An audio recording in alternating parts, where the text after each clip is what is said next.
Good evening, 6:33 p.m. on August 3rd, 2021. There was a matter that is outstanding, and I'm going to have to follow up on it myself because in the last year, nobody else saw fit to follow up on it.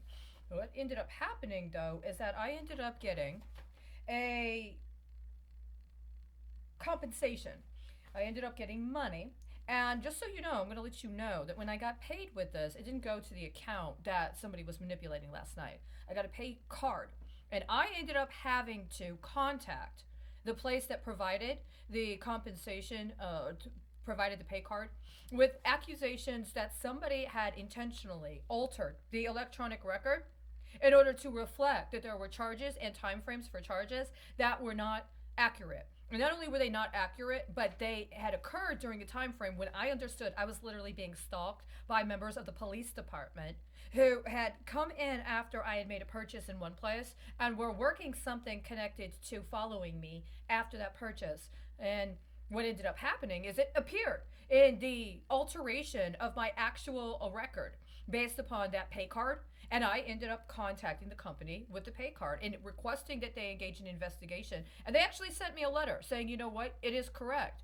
You are correct that that was actually an error and we've adjusted it. I have the information of that. That's in my evidence. But the point I'm making is that the only acknowledgement I have received that anybody followed through on investigating any of my allegations is an association with that pay card. But every other thing associated with what happened was not. So let me just review. I have this memo. I gave a memo to the person who said she was in the human relations department. And I just want to let you know that they alleged to provide very ample compensation to their employees, including various kinds of benefits. They had very nice materials, including a nice little spiral bound booklet concerning ethics. And those are the kind of things that those are real high quality materials and that they obviously put a lot of time and effort into making them. But they also provide guidelines. And they also provide standards, including standards of expectations you can feel free to hold the company to.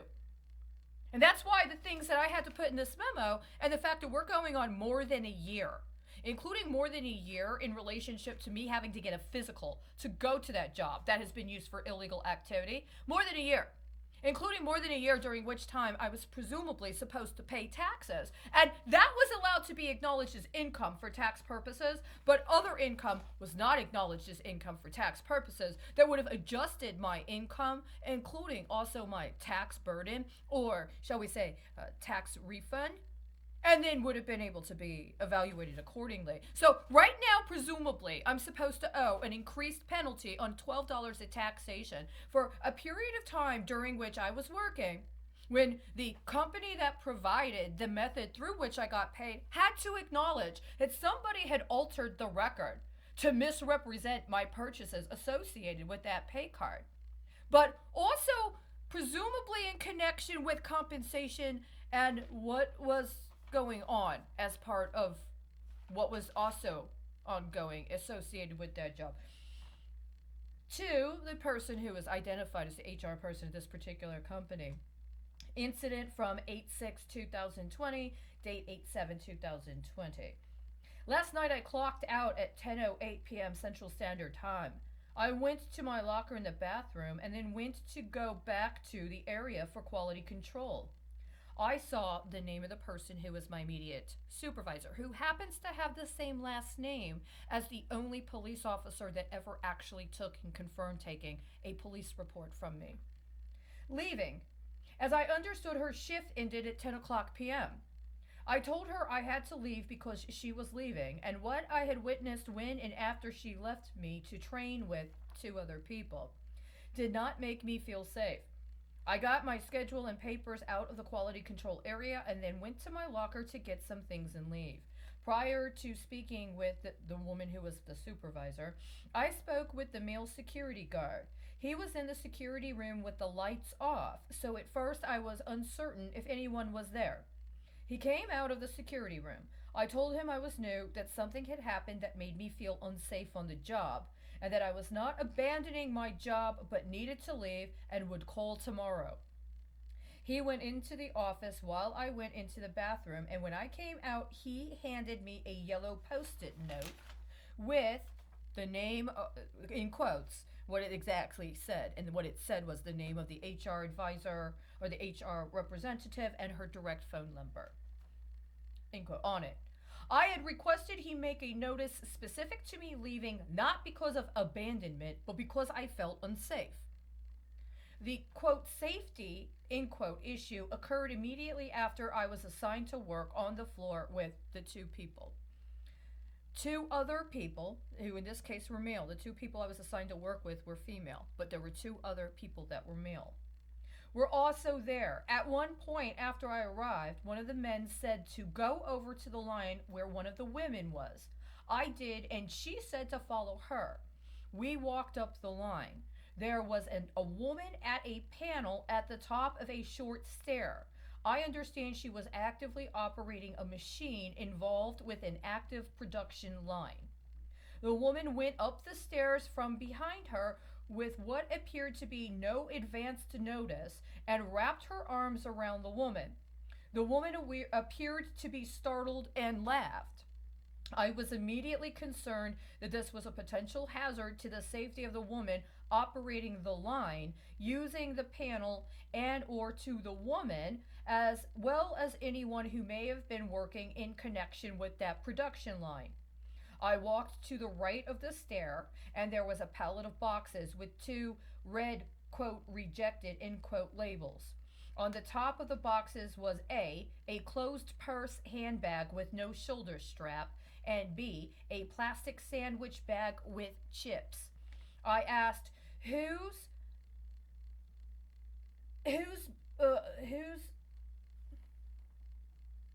food and purse is this? The first time they either did not hear or acted as if they did not hear me. I asked again, whose food and purse is this? They looked at me, and the woman indicated it was the other woman's, who was the woman working the machine. I said, and you're okay with this? End quote. The woman and the woman at the machine indicated it was not a concern to them. I believe the woman actually said as much, and the woman agreed with her. At that point, under those circumstances, I did say, I quit. I then left. The woman who was my supervisor had said at least twice that they shouldn't, quote, play, end quote, like they do, referring to the woman at the two women I'd been assigned to work with specifically, but also to the two men. Even if my supervisor does not discipline or enforce policy regarding potential sexual harassment perils, my supervisor is not the supervisor of the woman operating the machine. I have not been introduced to their supervisors. Not only that, I originally applied for a job as a, quote, line operator, end quote, but was offered as one as, quote, quality assurance, end quote. I have already been told that part of my job will be to, quote, check the line, end quote, at certain points, though as of now I do not know which. Policy requires food to be kept in the break room and personal items to be kept in specific locations. That, quote, handbag or purse, end quote, was not, quote, work related, end quote.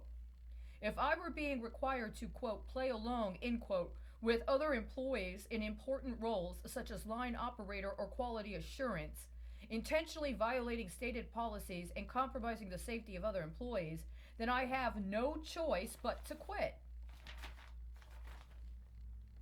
My supervisor had already acknowledged she understood the two women's behavior regarding inappropriate touching to be unacceptable, but had refused to enforce appropriate policy.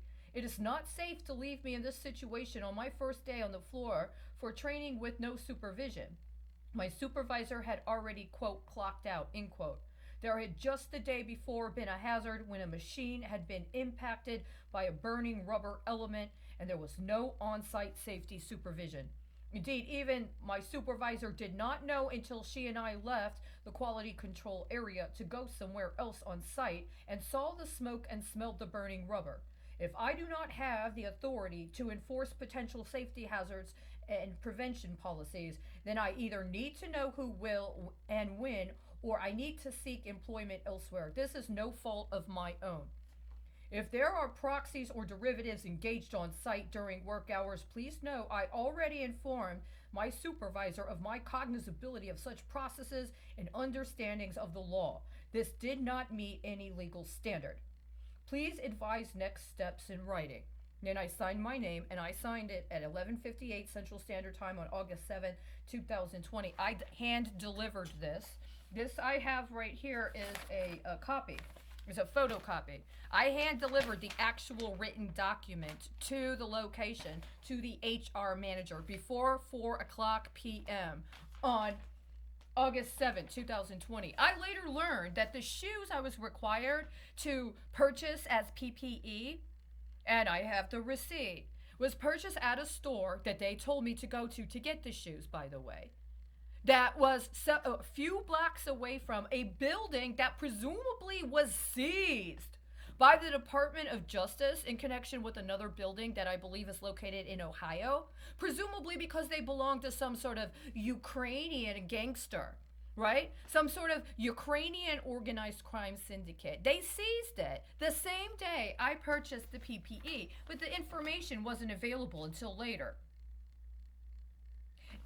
Every single thing about my effort to get that job, which was in complete good faith, they made products that I thought I might actually one point in the future want to purchase to do something with. They were engaged in a kind of quality control with a product line that would have been the kind of thing I would have needed practical experience with in order for me to be able to do what I wanted to do anyway.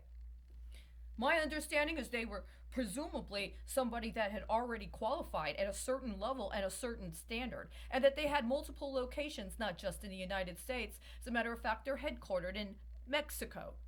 But that does not change the fact that everything about what happened on site was too unsafe for me to stay on site. And it's one of these things where if other workers, for whatever reason, think it's okay to knowingly engage in breaches of policy, that they know they went through the same training I did. They had the same training materials given to them that I had. And I was present when the woman who was my supervisor said something to them directly about the way they were acting, at least during the time I was being observed prior to being left alone. Not only that, while I was under supervision and first on the floor, which I didn't put in here, she had told me that they were concerned because there was no way when the line was working that if you got in the way that they could turn it off remotely.